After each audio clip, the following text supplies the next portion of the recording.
Did you know the Colts tried to rip off the Steelers' terrible towel with their own terrific towel? There's a lot of absurdity surrounding the game that we love. The butt fumble, Deflategate, Spygate, Bountygate, Gategate, Bill Gates, and who can forget those terrible replacement refs and the Fail Mary? Well, this video isn't about any of that, because I found a lot more you probably have never heard of. This is a rich history of NFL fails. The Steelers are one of 7 NFL teams that don't have cheerleaders, but they used to. In fact, they were the first team in the NFL to have cheerleaders. The Pittsburgh Steelerettes were the Steelers cheerleaders from 1961 to 1969. All of them were full-time students from the nearby Robert Morris Junior College. They performed choreographed jazz routines to live jazz music. The Steelerettes received 1 free ticket per game as pay. But they weren't the only ones. In 1962, the Steelerettes were joined by an all-male cheerleading squad known as the Ingots.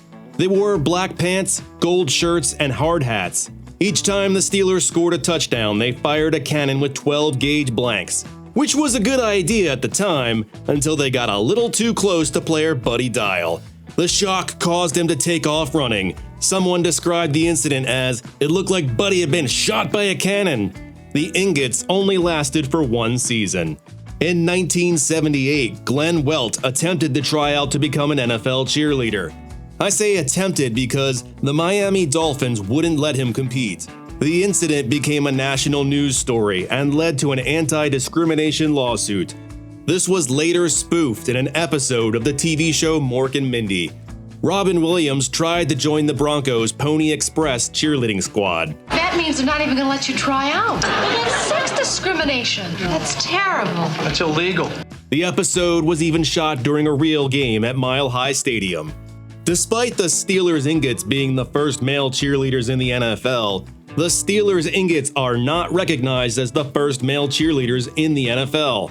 In 2018, Quentin Perrone and Napoleon Jennings joined the Los Angeles Rams cheerleading squad, making them officially the first male cheerleaders in the NFL. In 2003, Jack Del Rio took over as the head coach of the Jacksonville Jaguars.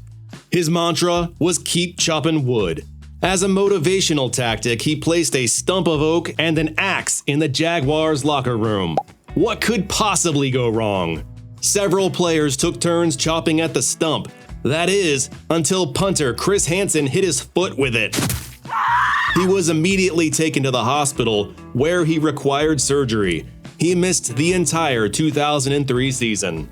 It's not often you hear a player suffering a self-inflicted axe wound in the locker room. Del Rio was shocked by the incident. "Holy shit! You don't think that was my axe, do you?" In 2019, the director of football technology and facilities, Mike Perkins, who purchased the axe and found the stump for Del Rio, confirmed that the axe was still at the Jaguars facility. He keeps it in his office because it's a part of the Jaguars' history. Unfortunately, the stump has been lost to time. If you've ever watched an NFL game with Tom Brady as the announcer, you've probably side-eyed your mute button or a fall from great height. But what would an NFL game be like with no announcers? Well, on December 20th, 1980, that was a reality. It was the final game of the season featuring the New York Jets versus the Miami Dolphins, and neither team had reached the playoffs. Producer Don Ohlmeyer came up with the idea. The Announcerless Game was an experiment to drum up interest in a dog turd of a game. The game featured increased graphics, which at the time just meant more like this sweet baby, and increased microphones throughout to keep the viewers informed.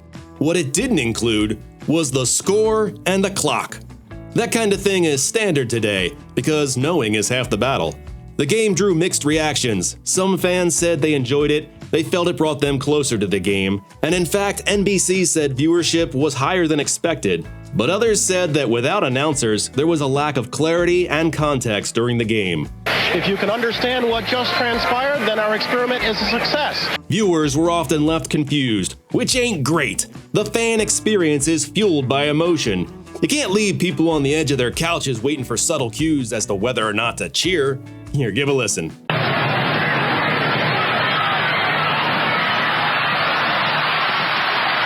It's like listening to an angry ocean, which is a setting on my white noise machine. I like to go to sleep under constant threat. The experience was crucified by the media, and it was widely considered a huge failure. It remains the only announcerless game in American sports history. As for Don Ohlmeyer, he enjoyed an illustrious career that included directing Olympics coverage and firing Norm Macdonald from Saturday Night Live, reportedly because he wouldn't stop making jokes about O.J. Simpson. The American football jersey has had a lot of innovations in its history.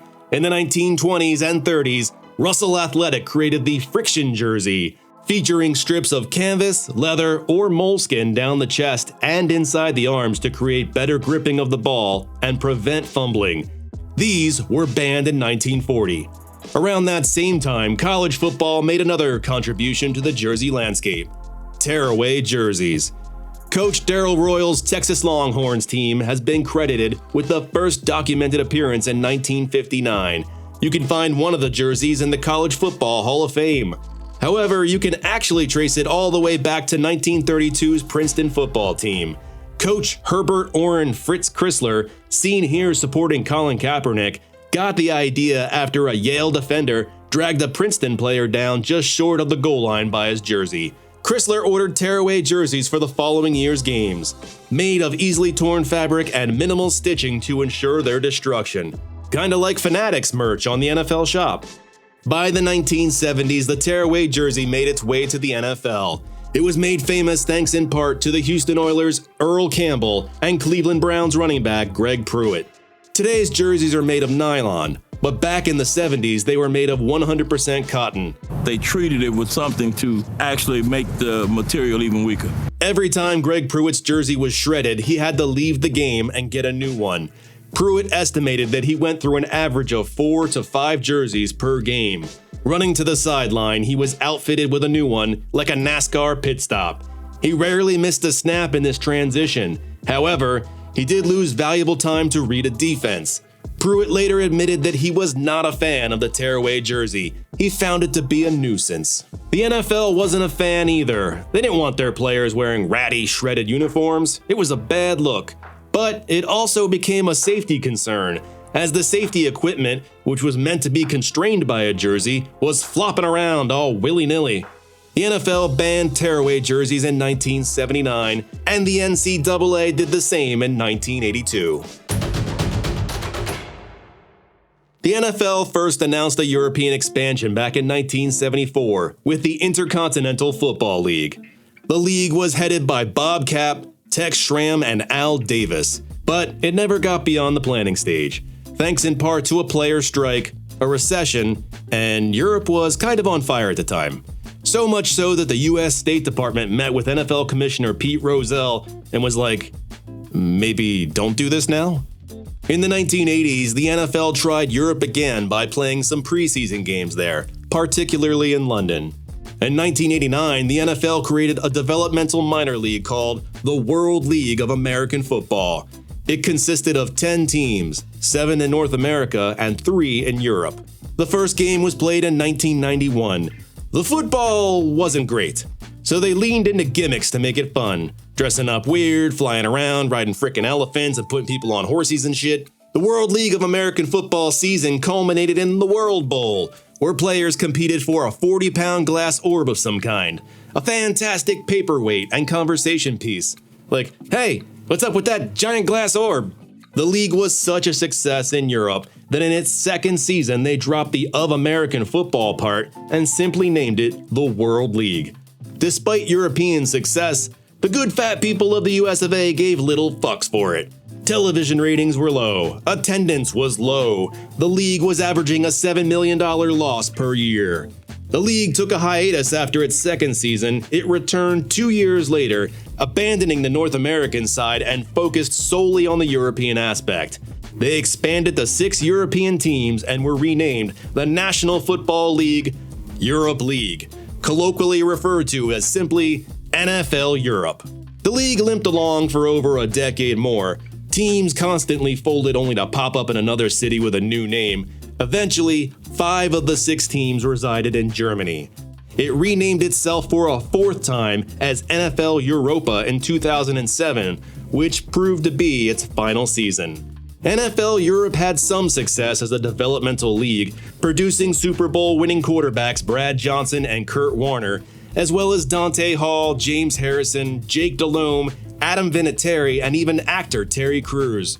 Multiple name changes and franchise relocations certainly played a part in its demise, but ultimately, it all came down to money. NFL Europe went 14 years and never turned a profit. It lost an estimated $40 million a year by its termination. Memorial Stadium in Baltimore was built in 1922. It was expanded and renovated in 1953. This was the shared home of the Baltimore Colts and the Orioles baseball team. By 1969, the stadium was already antiquated and falling into disrepair. Baltimore was unwilling to replace it or invest in upgrades. Instead, they raised the rent. Colts owner Carroll Rosenblum threatened to move the Colts unless improvements were made. After years of disappointment, he tried a different move. Rams owner Dan Reeves was dying of cancer and looking to sell the team. Rosenblum was eager to buy it, but selling the Colts would result in taxes up the yin-yang, so he got Robert Irsay to do it instead. And in 1971, Rosenblum and Irsay swapped the Colts and the Rams. Nothing to see here. Just two average Joes trading sports franchises. Baltimore formed a committee to fix the stadium problem for Irsay. The plan was to blow up Memorial Stadium and create a new stadium that would house football, baseball, and basketball, nicknamed the Balto Dome, which is stupid, and I love it. But it never passed the Maryland legislature. By 1977, Irsay was frustrated and looking to relocate, with both Phoenix and Indianapolis on the table. In 1984, NFL owners voted to grant Irsay permission to move the Colts. At the time, Indianapolis was finishing construction on a brand new domed stadium, the Hoosier Dome. Baltimore saw which way the wind was blowing and tried to get in front of it with a bold move. The Maryland General Assembly filed legislature to seize the team via eminent domain, which is pretty wild. A government-owned NFL team? This forced Robert Irsay to make a decision that day: move it or lose it. On March 28, 1984, 15 Mayflower Transit moving trucks were dispatched from Indiana. Fearing Maryland State Police might try to delay the arrival due to the bill, they were instructed to take separate routes to Baltimore. In the dead of night, each truck packed up the Colts' belongings, stacking Colts players like sheets of drywall horizontally. That's how I'd do it. As they entered the state of Indiana, they were greeted by the Indiana State Police, who escorted them the rest of the way. The bill that Irsay feared did pass, but it didn't matter anymore. These are all facts, but it's also ignoring that Robert Irsay was a well-documented dick. What is all this about? The last time you quoted Jackson... I don't want to talk to you. I have not any intention of moving the goddamn team. If I did, I will tell you about it. This story is full of villains and idiots. Colts Hall of Fame quarterback Johnny Unitas, who still lived in Baltimore, was so upset by the move that he cut all ties with the team and donated all of his Colts memorabilia to a Baltimore museum. When the Browns moved to Baltimore and became the Ravens in 1996, Unitas aligned himself with the team. A statue of him sits outside the Ravens Stadium to this day.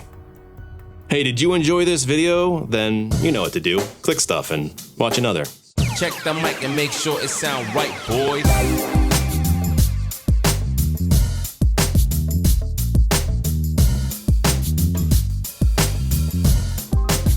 It sound right, boy.